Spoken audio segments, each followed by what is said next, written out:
My name's Adele Onyango and welcome to another episode of Legally Clueless. No, seriously, I have no clue what I'm doing, but I'm pretty sure I'm not the only one.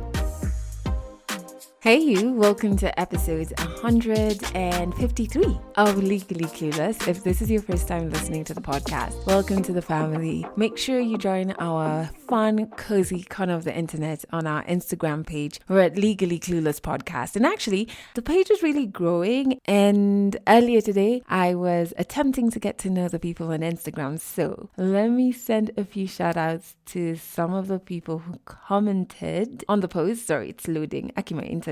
Shout out to Shirley, who is living in Kilifi, born and raised in Baringo, Kenya. Another shout out going all the way to Tanzania. Caroline from Tanzania, who lives in Dar es Salaam, says she loves listening to the podcast. We really appreciate you. And there's also Tonya. Have I said this right? Tonya. Is it Tonya? Oh my days, I hope I haven't butchered your name, from Guyana. She's also lived in Nairobi, Kenya for quite a bit. Not a new follower, but introduced herself on the page, and I appreciate that and that you listen to the pod. So join our Instagram page at Legally Clueless Podcast. There's a link to it in the show notes. You can also check out our Facebook, which is Legally Clueless, our cool baby that is our YouTube channel, Legally Clueless. There's a link to that in the show notes. You will be able to watch our tour series there and our video series. We just wrapped season 2 with, oh my word, such a powerful story from Lynn Gogi. I'm not sure you know her, but she's one of Kenya's top YouTubers. She's such a genuine spirit, even when you watch her videos. So her channel is more on interviewing people, trying to get their real lived experiences. And I don't know, you just kind of get a sense of how genuine and raw and real she is. So I had always wanted to have her on our video series. So I'm very happy that she closed season 2. So make sure you watch it. A link to our YouTube is in the show notes. All right, let's get back to this episode.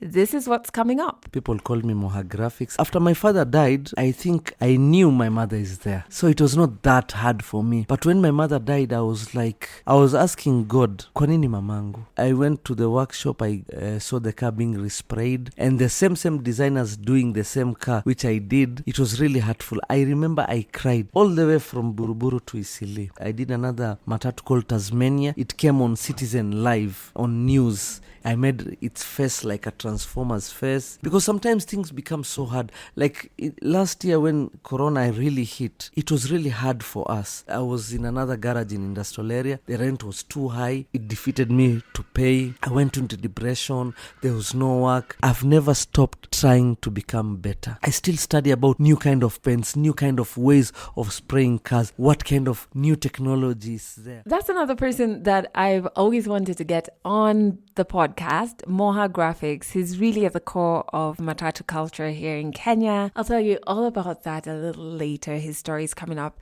in this episode. So let's jump right into the song of the week. And I'm rather shocked that I've never shared this particular song because I love it. I have no idea, like not even the slightest idea as to what this song is about, because it's in a language I don't understand, but there's just something so soothing about it, right? And I'd love you to check it out, and maybe you'll feel what I feel when I listen to it. It's by Ami Faku, and the name of the song is Ebai. Anyone listening who knows what this song is about, please send a DM to our Instagram page, because I have no idea, but I love it so much. I sing my own things, I know. I think the only part of the song that I actually get right, lyrics-wise, is towards the end. She goes like, Tina, Tina. Okay, that, surely, I don't think I'm getting wrong. But everything else, I just sing wrong lyrics with so much confidence. But it's allowed, Cynthia, it's allowed. Check out the song. I'll put a link to it in the show notes. But in case you're listening on a platform with no show notes, the name of the song is Ebai, which is Ebhayi. And it's by Ami Faku. Check it out. It's so dope. All right.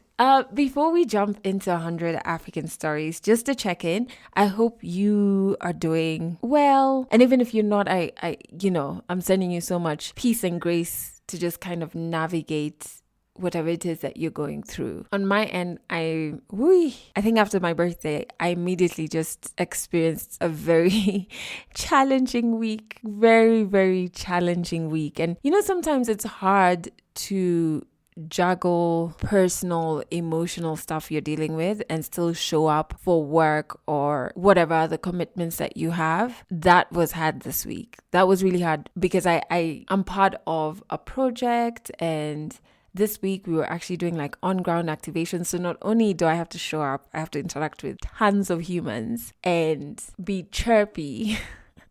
Oh, my days.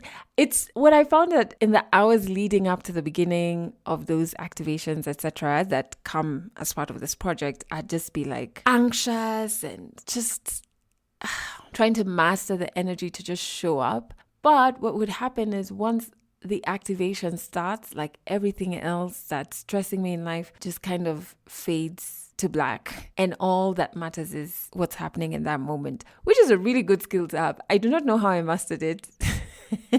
I wish I did, so I could help you who hasn't mastered it yet. I don't know how that happened, but I realized it on the second day of activations. I was like, hiya. For those 6 or so hours, I'm focused on this thing that I have to do. I don't remember the stresses, but I am navigating a huge life challenge, I would call it. And there are two things I think that I'm kind of taking away so far. I'm pretty sure the list will grow much longer.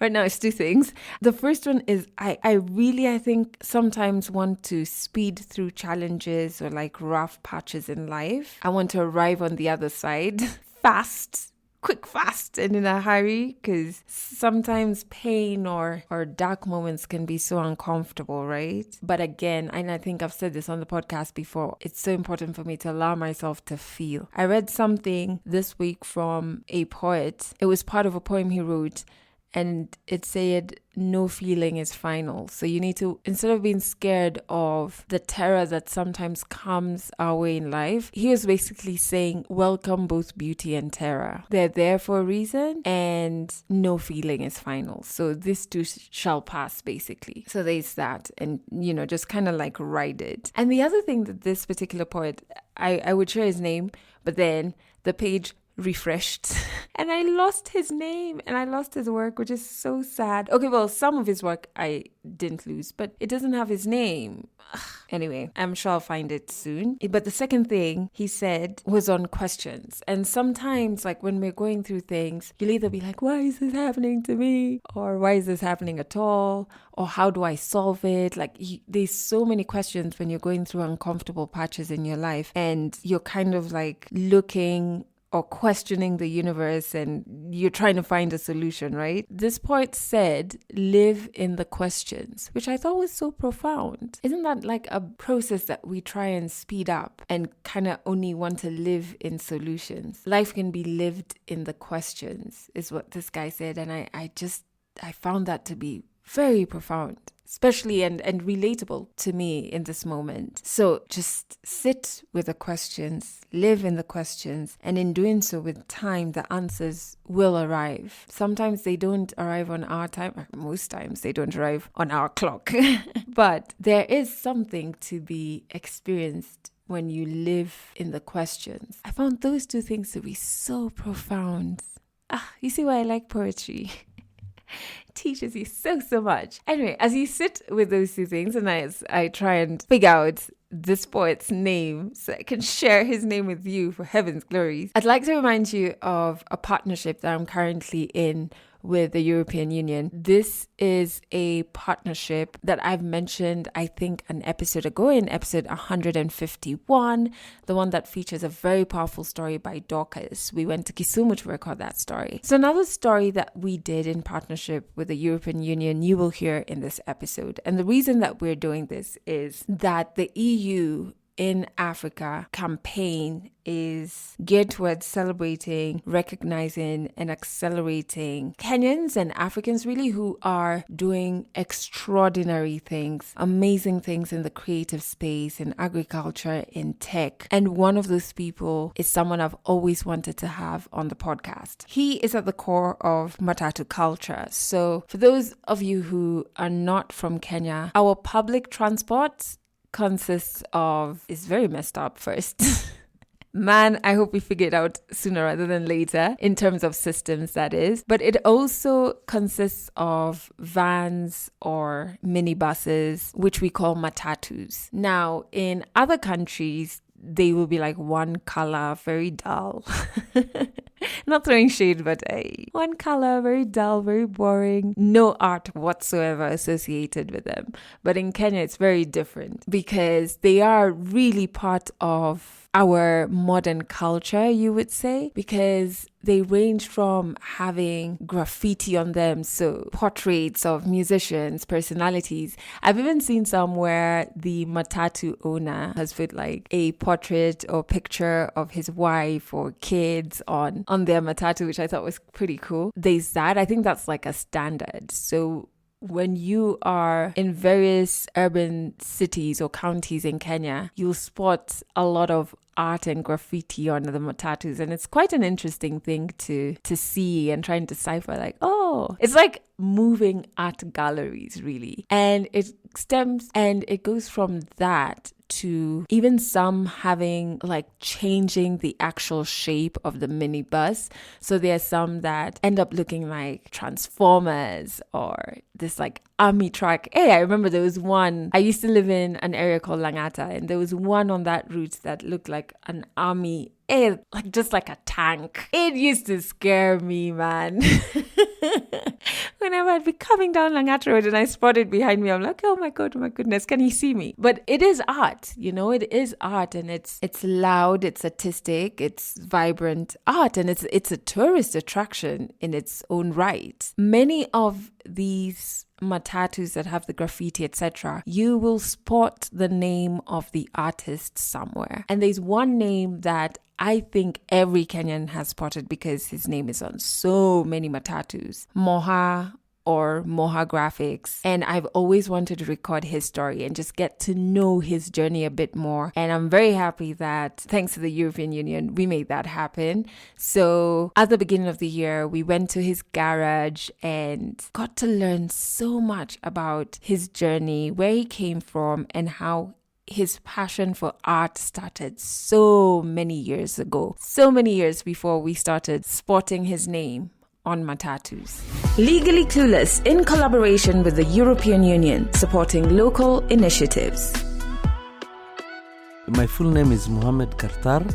People call me Moha Graphics. I think it's a name I just imprinted on myself because of the Moha. People used to call me, and the graphics, what I used to do. What I'm still doing. And I'm in Nairobi. I was born in Isili, brought and bred in Isili all my years. I have two sisters. Okay, I had a stepsister, but she passed on. Her name was Regina Qatar. I think you know her. Ted Josiah's wife. Yeah, she was to my youngest sister. And the fun things we had in our time is all about playing. It's not like this generation, people are all on computers, on games. Our time was all about going fishing for tadpoles, going to Nairobi River, you are swimming. Okay, I never swim, but I used to just take my friends to go swimming, me look at them because I'm scared of water. Okay, my father passed on when I was 13 years. Then my mother passed when I was 16,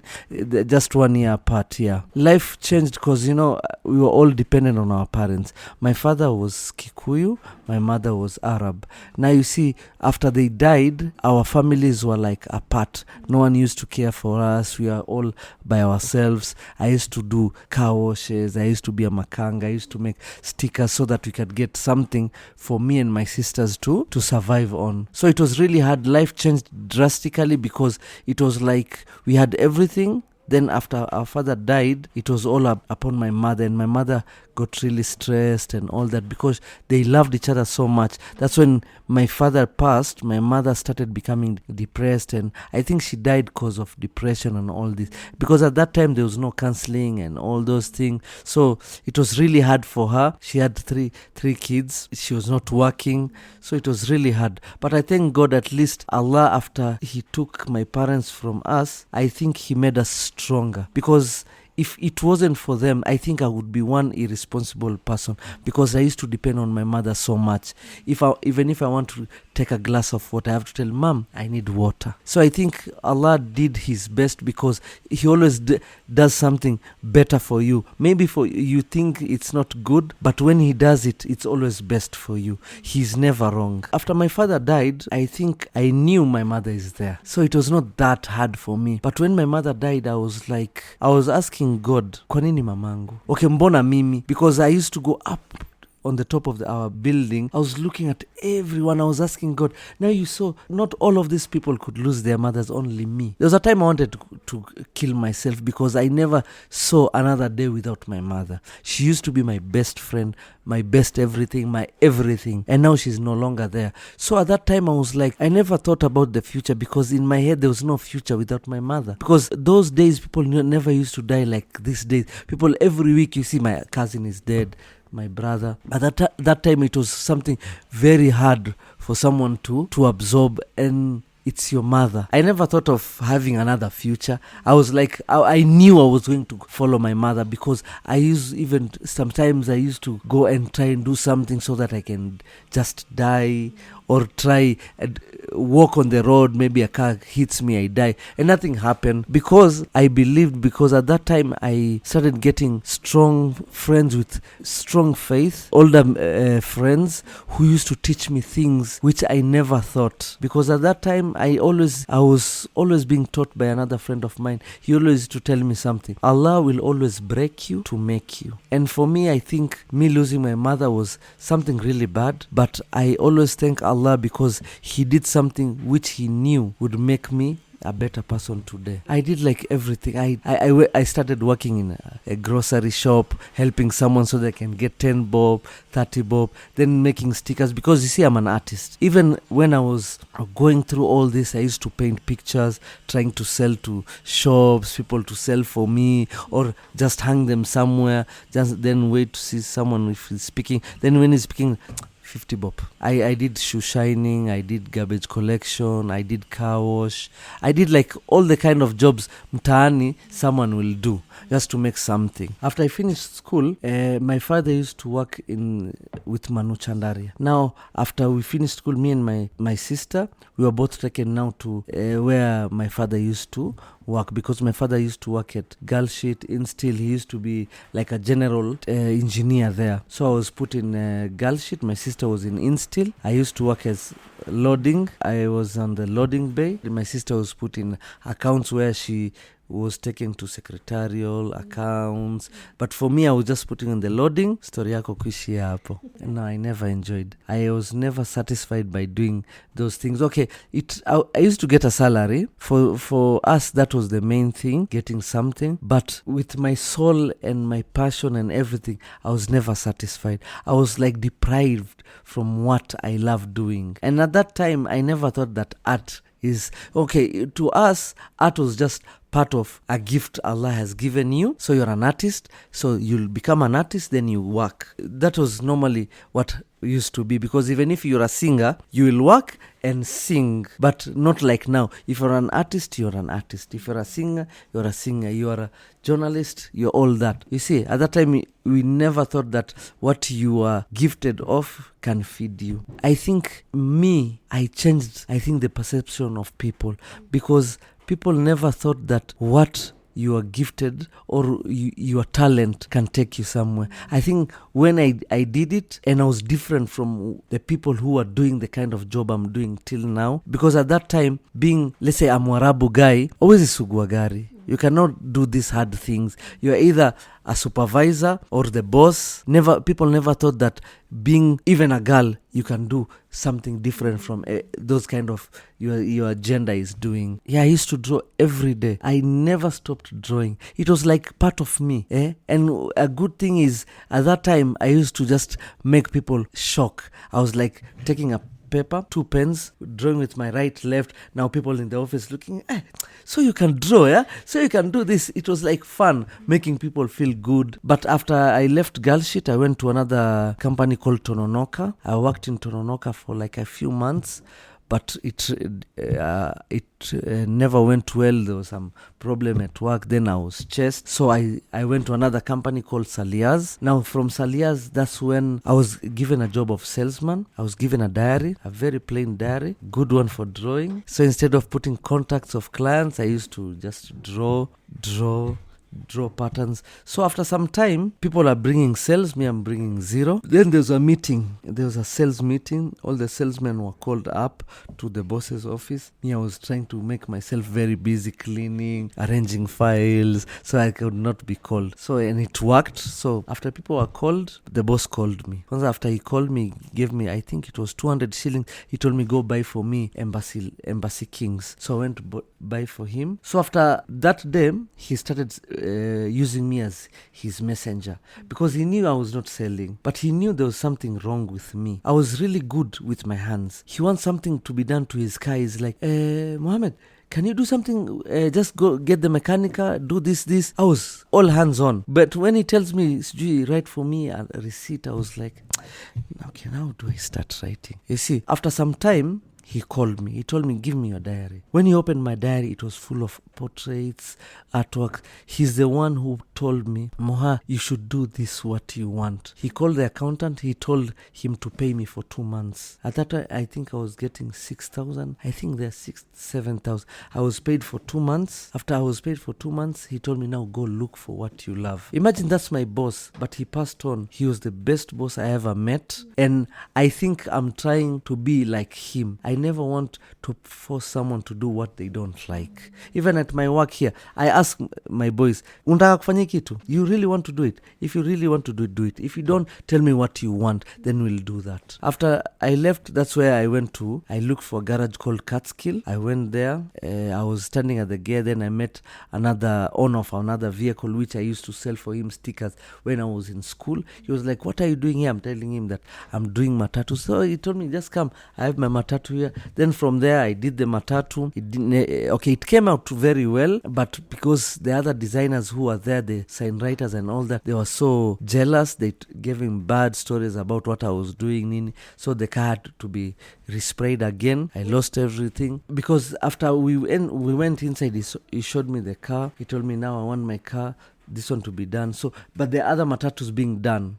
So, and we had like 3-4 days because the car was still being prepared. So I think those 3 days, I think I learned everything. I saw what people were doing, putting the masking tapes, trying to draw on the masking tape, cutting them off. So I was like, this is simple. And I thank God I'm very bright when it comes to learning things and in being innovative, because even we'll go around the workshop, you see I'm building a limousine. I'm doing things people don't normally do, because I always tell people being normal is really boring. For me, I did all my silver teeth because people used to do one, so I thought it was normal doing one, so I decided just put all of them. So after I did that, I learned what people were doing, so I did it, but I did it in my own kind of style. That's when these people, the other people in that workshop, were like, now this guy just came yesterday, he's doing a better job than us, and I was much faster. I took a shorter time because I'm really impatient. I can't be doing one thing for like a whole month. I like doing it very fast. And those people who did the bad mouth about me, they became my best friends. Let me tell you, some of them, they're still friends of mine because I even taught them things they never knew, and they were in the market even before me. At that time, after I went to the workshop, I saw the car being resprayed, and the same designers doing the same car which I did. It was really hurtful. I remember I cried all the way from Buruburu to Isili. I was trying to wipe my tears, but the tears are just flowing. A whole grown man cried crying on the road because I didn't even have fare. So I walked all the way to Isili. But I think it made me stronger. At least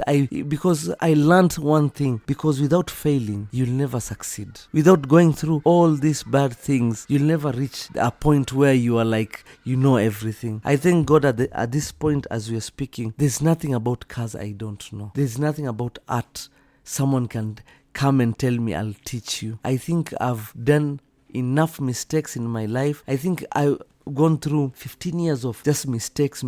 Even I have students I teach. I always tell them, I'm taking 15 years just giving you in a month, because all what I went through in 15 years, I think now I'm just teaching you maybe in 2 words. So I think that whole process was a good thing for me. For at that time it was really hard because I never had someone I could go and talk to, tell them that unajua hii gari imefutwa, what should I do? Because if I went to my sister will be like, see, I told you. You see, even someone tells you I told you and you are really wrong, then you are really told. Okay, after Hustler I did another one called Buster Flex. At least that one was not rubbed, it was not resprayed, and at least it made my name a bit for those juakali small people. So I used to be called that Moha, just come, there's another car for another old mzee here, you want something, because young guys never wanted to see me because maybe my designs at that time were not presentable to them. Then after some time, I think after 2-3 cars I did, I went to another garage doing another private van for a school van. Then in the same garage there's another guy who was given a job on a Matatus where he went with the money, so they had to look for someone else and I was there. So they told me to just do designs on paper, present to them. Maybe after 2-3 days they decide on one, then they can give me the job. So I did. I was like, I had sleepless nights. I was like doing for 3 days, doing different designs. I thank God I came up with one which really impressed them. And my ideas, I told them we put a bigger tire behind, we just lift the rear side, become up. So all those ideas they liked, and it really, really made my name. That was the car was called Ganja Farm. That Matatus really made my name, and I thank God.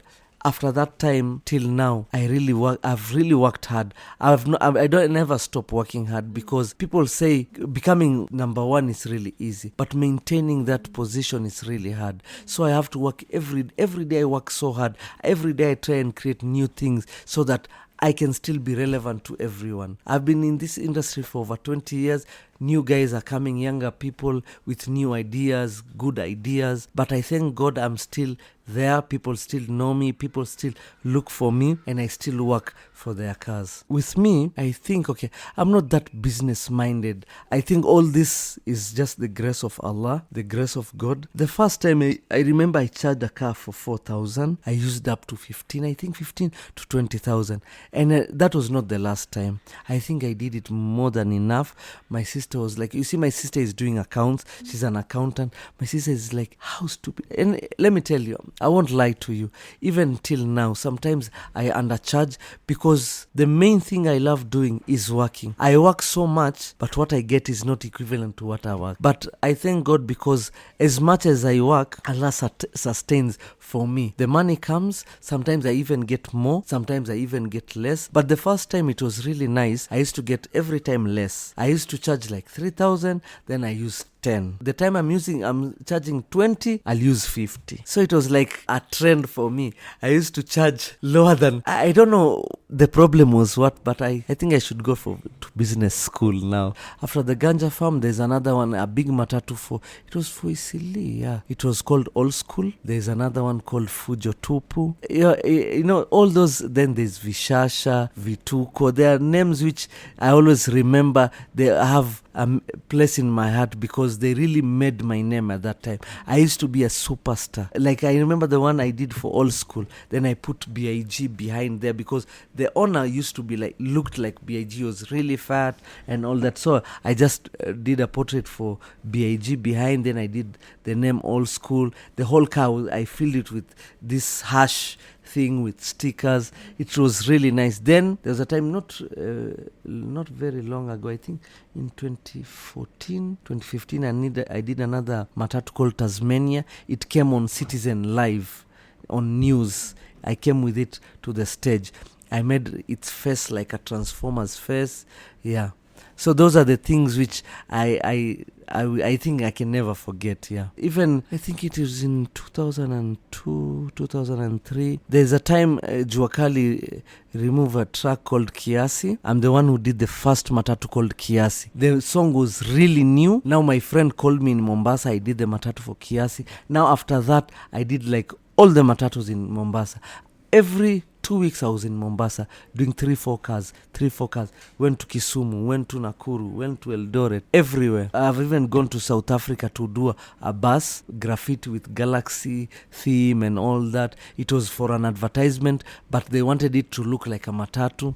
Okay, for me, let me tell you, on my side, graffiti is like food for my soul. It's like last week I was sick. I was really sick. I was not working. I became more sick because I was not working. If I don't take an airbrush, do an artwork, I really feel empty. Leave alone for it being a culture in Kenya. But for me, it's like a way of living, a way of surviving, because it satisfies my soul. It satisfies my well-being. It's like, okay, I don't know how to explain it, but if I don't do art, I don't know what I can do, because sometimes things become so hard. Like last year when Corona really hit, it was really hard for us, for me especially, because I was in another garage in industrial area. The rent was too high. It defeated me to pay. I went into depression. There was no work.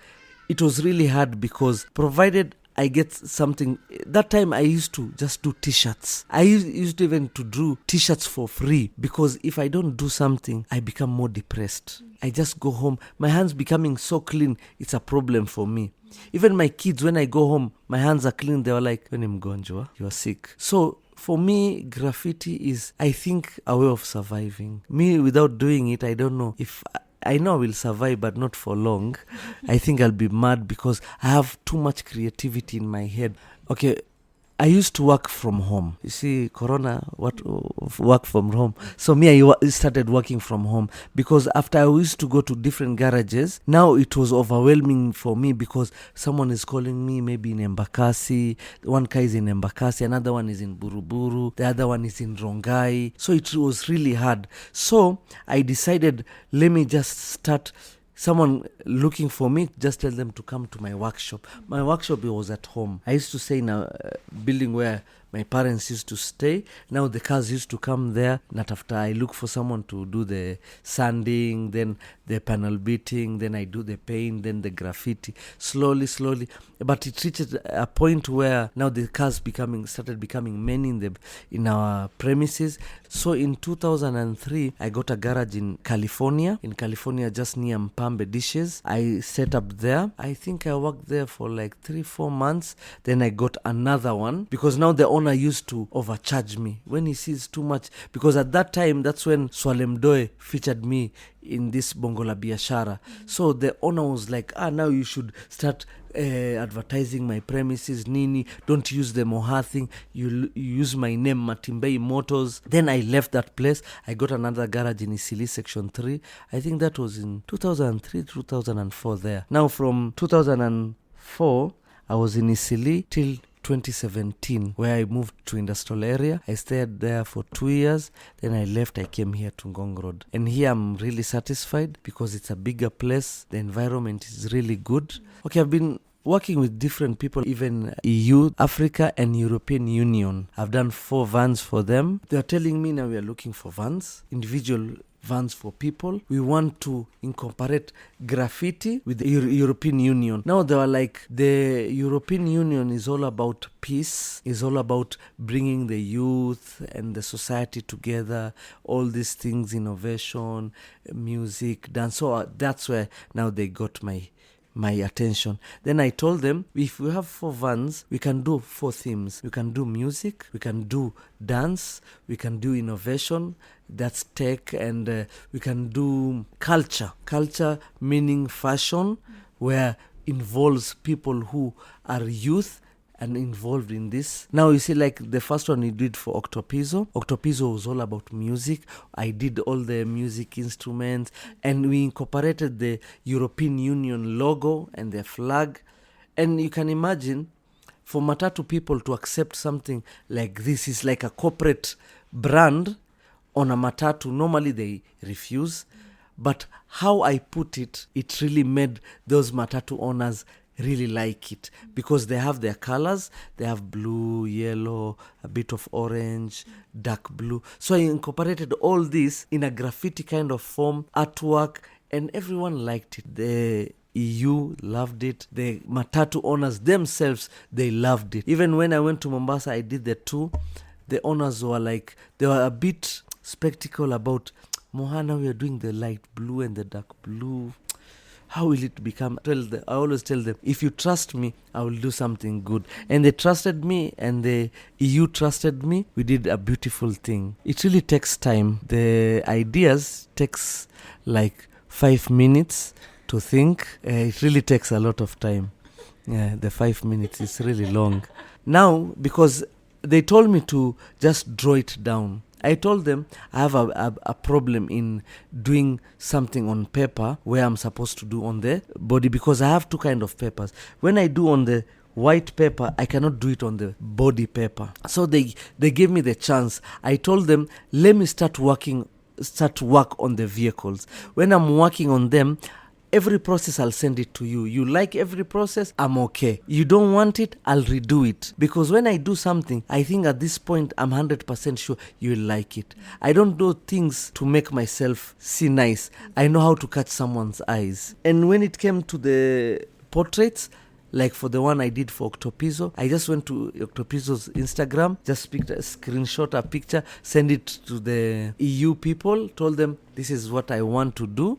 They were like, oh, because, they had to go through confirmation, ask Octopizzo himself. Octopizzo told them if it's Mohad, let him do it. Then I think I did the portrait just took me 45 minutes. The sketching took me a long time, 10. Then the rest took an eternity, 45 minutes. The hardest thing in a portrait is starting. I won't lie to you. Sometimes my boys have to push me. I'm always scared. I think it's a weakness I have. I'm always scared of starting a portrait. It takes me even 2 days for me to just start it. But when I do it, I start it. The moment I take a pencil and do the sketch, it takes me most an hour. I did for both 7 days. 2 Matatus in 7 days. And the portraits I did for Sauti Sol, I did them in an hour. All of them. 4. I remember I was in that garage. There are designers there. They were asking me this question, kwanza in Kiswahili. Brother, utamaliza lini? Nikamwambia hizi ni faster. I think they went to lunch. They came back. I was done. I was washing my nails. Okay, if I could go back, talk to myself on how to start this business. Okay, I always tell people never to think about the money. Always create and become and get the best skill you can. After having the skill, the money will come. But always, before you start a business, in a business kind of way, always have capital, because that's one thing I never had. I never started with any capital. It really brought me down. Every time I went in losses, I was starting again.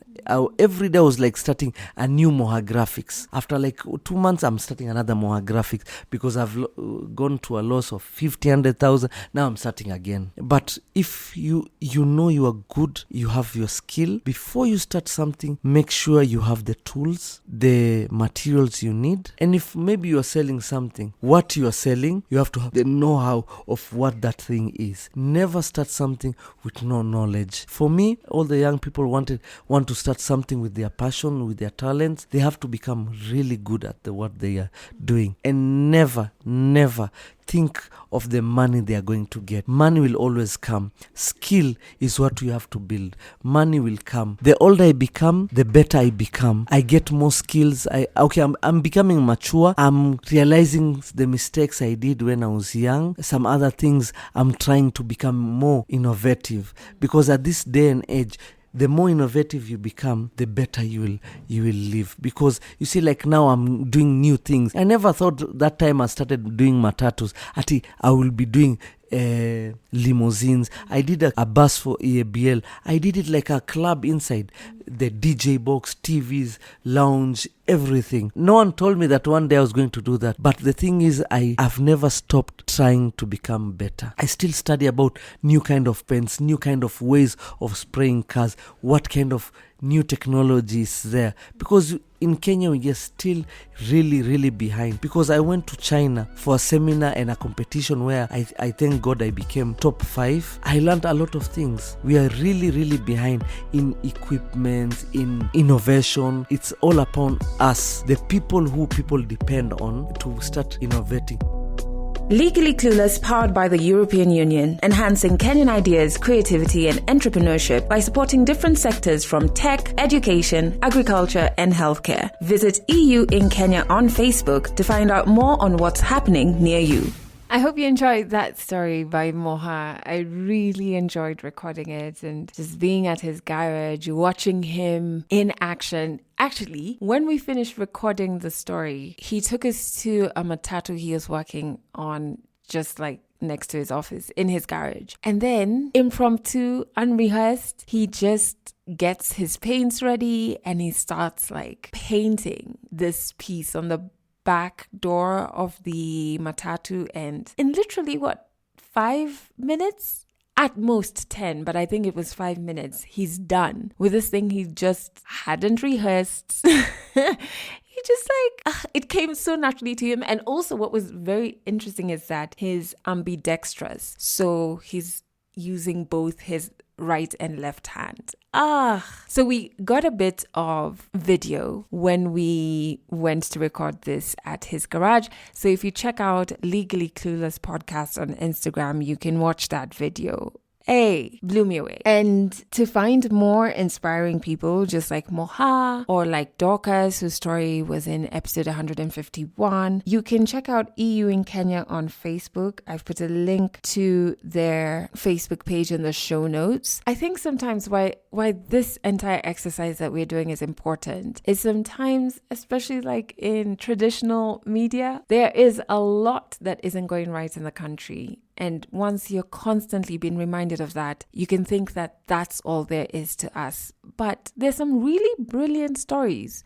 There's some really amazing people who are doing things that are so innovative, so creative, and they have such powerful stories that I think it's a disservice to not pay attention to their stories and not give them their flowers for the work that they're doing. So check out EU in Kenya on Facebook, link in the show notes to discover more inspiring people. And speaking of stories, if you want to share your story on an episode of Legally Clueless, in the show notes, there's a link to a Google form. Fill it out. I will get back to you. And you can catch this podcast on Trace Radio in Kenya every Monday and Wednesday at 12 noon and 11 p.m. every Friday at 12 noon. And you can stream on traceradio.co.ke or get a list of the frequencies on that website as well. And I cannot believe I almost forgot.